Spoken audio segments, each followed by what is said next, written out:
Hi മക്കളെ, നമസ്കാരം. കേശിനി മൊഴി എന്ന പാഠഭാഗത്തിൻ്റെ ആശയവും അതിൽ നിന്ന് ചോദിക്കാൻ സാധ്യതയുള്ള ഒന്നോ രണ്ടോ ചോദ്യങ്ങളും മാത്രം ഉൾപ്പെടുന്ന ഒരു ചെറിയ വീഡിയോയിലേക്ക് എല്ലാവർക്കും സ്വാഗതം. ഞാൻ നിങ്ങളുടെ സ്വന്തം ജയ്സൽ സാറാണ്. എല്ലാവർക്കും സുഖമാണെന്ന് കരുതുന്നു. ഓണപ്പരീക്ഷ പടിവാതിൽക്കൽ എത്തി നിൽക്കുകയാണ്. നമുക്കിനി കളയാൻ സമയമില്ല. പാഠഭാഗത്തിൻ്റെ ആശയം ആദ്യം സെറ്റാക്കണം.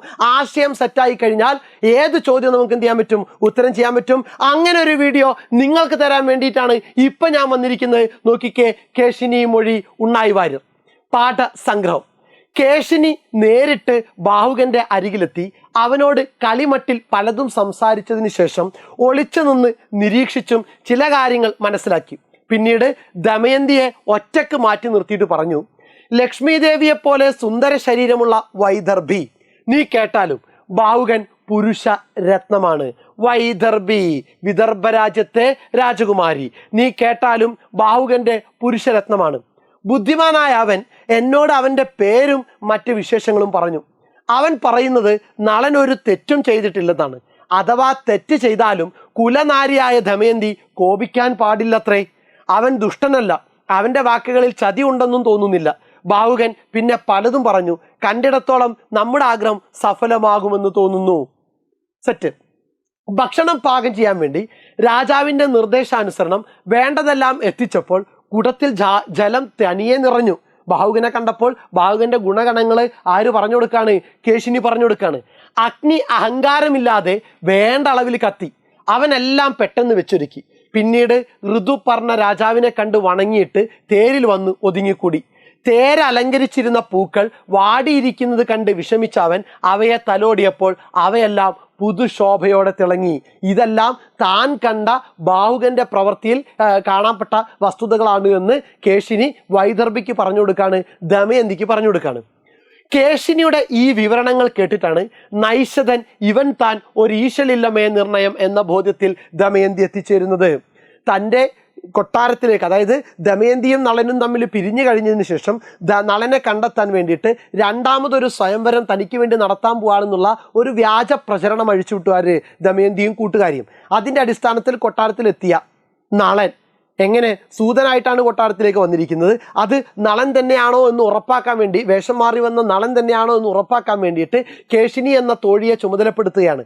അവൾ കണ്ട കാര്യങ്ങൾ വൈദർഭിക്ക് പറഞ്ഞു കൊടുക്കുകയാണ്. നല്ല സമർത്ഥയായ ഒരു തോഴിയായിട്ട് ആര് മാറുന്നു? കേശിനി മാറുന്നു. നോക്കുക, കേശിനി നേരിട്ട് ബാഹുകന്റെ അരികിലെത്തി അവനോട് കളിമട്ടിൽ പലതും സംസാരിച്ചതിന് ശേഷം ഒളിച്ചു നിന്ന് നിരീക്ഷിച്ചും ചില കാര്യങ്ങൾ മനസ്സിലാക്കി. പിന്നീട് ദമയന്തിയെ ഒറ്റക്ക് മാറ്റി നിർത്തിയിട്ട് പറഞ്ഞു, ലക്ഷ്മി ദേവിയെപ്പോലെ സുന്ദര ശരീരമുള്ള വൈദർഭി, നീ കേട്ടാലും ബാഹുകൻ പുരുഷ രത്നമാണ്. ബുദ്ധിമാനായ അവൻ എന്നോട് അവൻ്റെ പേരും മറ്റു വിശേഷങ്ങളും പറഞ്ഞു. അവൻ പറയുന്നത് നളൻ ഒരു തെറ്റും ചെയ്തിട്ടില്ലെന്നാണ്. അഥവാ തെറ്റ് ചെയ്താലും കുലനാരിയായ ദമയന്തി കോപിക്കാൻ പാടില്ലത്രേ. അവൻ ഒരു ദുഷ്ടനല്ല. അവൻ്റെ വാക്കുകളിൽ ചതി ഉണ്ടെന്നും തോന്നുന്നില്ല. ബാഹുകൻ പിന്നെ പലതും പറഞ്ഞു. കണ്ടിടത്തോളം നമ്മുടെ ആഗ്രഹം സഫലമാകുമെന്ന് തോന്നുന്നു. നളനെ തിരിച്ചറിയാൻ പറ്റുമെന്ന് തോന്നുന്നു. ഇനി എന്തൊക്കെയാണ് നളനാണ് എന്നുള്ള സംശയം കേശിനിക്കുണ്ടായത്? ഭക്ഷണം പാകം ചെയ്യാൻ രാജാവിൻ്റെ നിർദ്ദേശാനുസരണം വേണ്ടതെല്ലാം എത്തിച്ചപ്പോൾ കുടത്തിൽ ജലം തനിയെ നിറഞ്ഞു. പണ്ട് ഇന്ദ്രൻ കൊടുത്ത ഒരു വരമായിരുന്നു അത്. ആ വരത്തിൻ്റെ അടിസ്ഥാനത്തിൽ ആ കുടത്തിൽ താനെ ജലം നിറഞ്ഞു. അഗ്നിദേവൻ കൊടുത്ത വരത്തിൻ്റെ അടിസ്ഥാനത്തിൽ അഗ്നി അഹങ്കാരമില്ലാതെ വേണ്ട അളവിൽ കത്തി. അവനെല്ലാം പെട്ടെന്ന് വെച്ചൊരുക്കി. പിന്നീട് ഋതുപർണ രാജാവിനെ കണ്ട് വണങ്ങിയിട്ട് തേരിൽ വന്ന് ഒതുങ്ങിക്കൂടി. അപ്പോഴാണ് തേര് അലങ്കരിച്ചിരുന്ന പൂക്കളൊക്കെ വാടിയിരിക്കുന്നത് കണ്ട് വിഷമിച്ച അവൻ അവയെ പൂക്കളെ ഒന്ന് തലോടിയപ്പോൾ അവയെല്ലാം പുതുശോഭയോടെ വിളങ്ങി. ഇതെല്ലാം നളന് കിട്ടിയ വരത്തിൻ്റെ അനുഗ്രഹത്തിൻ്റെ ഫലമായിട്ട് സംഭവിച്ചതാണ്. ഈ വിവരണങ്ങളൊക്കെ കേട്ടപ്പോഴാണ് നൈഷധിനിവൻ താൻ, നൈഷധ രാജ്യത്തെ രാജാവ് ഇവൻ തന്നെയാണ്, ഒരു ഈശലില്ല, അതിനകത്ത് ഒരു സംശയമില്ല, തീർച്ചയായിട്ടും എന്ന് ആര് ഉറപ്പിക്കുന്നത്? ദമയന്തി ഉറപ്പിക്കുന്നത്. സെറ്റാണല്ലോ, സെറ്റ്. ഒറ്റ ചോദ്യം നോക്കുക, കേശിനി എന്ന കഥാപാത്രത്തെ നിരൂപണം ചെയ്ത് കുറിപ്പെഴുതുക. കേശിനി എന്ന കഥാപാത്രത്തെ നിരൂപണം ചെയ്ത് കുറിപ്പെഴുതുക. വധങ്ങളും പരിണയങ്ങളും നിറഞ്ഞ ആട്ടക്കഥാ സാഹിത്യത്തിൽ ആകെ തിരഞ്ഞാലും വ്യക്തിത്വമുള്ള കഥാപാത്രങ്ങളെ അപൂർവമായേ കണ്ടെത്താനാവൂ. സാധാരണ എല്ലാ ആട്ടക്കഥകളിലും വധങ്ങളും പരിണയങ്ങളുമായിരിക്കും ഉണ്ടായിരിക്കുക. എന്നാൽ അങ്ങനെ തിരഞ്ഞാൽ വ്യക്തമായിട്ടുള്ള അല്ലെങ്കിൽ വ്യക്തിത്വമുള്ള കഥാപാത്രങ്ങൾ ചുരുക്കം കാണുള്ളൂ. പക്ഷേ ഉണ്ണായി വാര്യരുടെ നളചരിതത്തിലെ ചെറിയ കഥാപാത്രങ്ങളായ സുദേവൻ, പർണാദൻ, കേശിനി തുടങ്ങിയ സേവക കഥാപാത്രങ്ങൾ പോലും സവിശേഷ വ്യക്തിത്വത്തിന് ഉടമകളാണ്. ബാഹുകന്റെ രഹസ്യങ്ങൾ അറിയാൻ കേശിനി എന്ന തോഴിയെയാണ് ദമയന്തി നിയോഗിച്ചത്. രണ്ടാം വിവാഹം എന്ന രഹസ്യ സന്ദേശമയച്ച് ബാഹുകൻ വിദർഭയിലെത്താൻ സാഹചര്യം ഒരുക്കിയതുൾപ്പെടെ ദമയന്തിയുടെ രഹസ്യ നീക്കങ്ങൾ അറിയുന്നവളാണ് കേശിനി.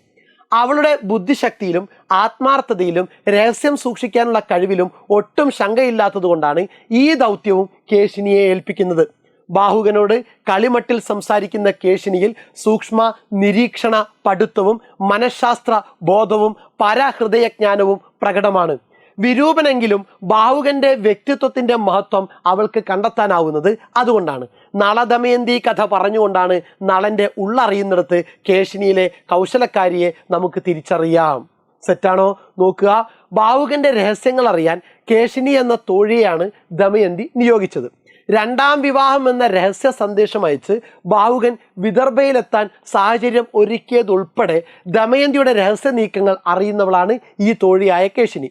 അവളുടെ ബുദ്ധിശക്തിയിലും ആത്മാർത്ഥതയിലും രഹസ്യം സൂക്ഷിക്കാനുള്ള കഴിവിലും ഒട്ടും ശങ്കയില്ലാത്തത് കൊണ്ടാണ് ഈ ദൗത്യവും കേശിനിയെ ഏൽപ്പിക്കുന്നത്. ബാഹുകനോട് കളിമട്ടിൽ സംസാരിക്കുന്ന കേശിനിയിൽ സൂക്ഷ്മ നിരീക്ഷണ പടുത്തവും മനഃശാസ്ത്ര ബോധവും പരഹൃദയജ്ഞാനവും പ്രകടമാണ്. വിരൂപനെങ്കിലും ബാഹുകന്റെ വ്യക്തിത്വത്തിന്റെ മഹത്വം അവൾക്ക് കണ്ടെത്താനാവുന്നത് അതുകൊണ്ടാണ്. നളദമയന്തി കഥ പറഞ്ഞുകൊണ്ട് നളന്റെ ഉള്ളറിയുന്നിടത്ത് കേശിനിയിലെ കൗശലക്കാരിയെ തിരിച്ചറിയാം.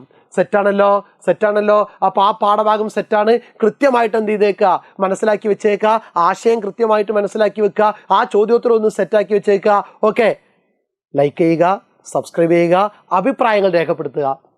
Thank you.